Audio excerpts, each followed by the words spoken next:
Big boss Malayalam season 7-ൽ എപ്പിസോഡിൽ കാണിക്കാത്ത ഒരു പ്രധാനപ്പെട്ട ഭാഗം ഇവിടെ പറയുകയാണ്.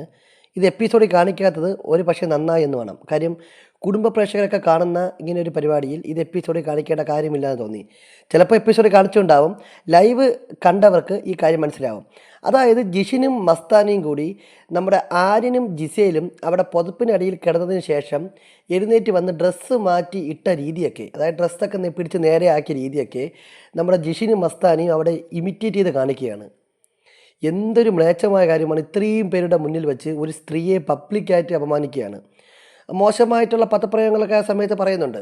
അപ്പോൾ ഇവർ രണ്ടുപേരും കിടന്നതിന് ശേഷം അനുമോള് പുതപ്പ് മാറ്റി പോയതിന് ശേഷം ആര്യനും ജിസയിലും അവിടെ നിന്ന് എഴുന്നേറ്റിട്ട് ഡ്രസ്സെല്ലാം ശരിയാക്കിയിടുന്ന രീതി എങ്ങനെയാണെന്ന് ജിഷിനും മസ്താനിയും കൂടി എക്സ്പ്ലെയിൻ ചെയ്യുന്നുണ്ട്.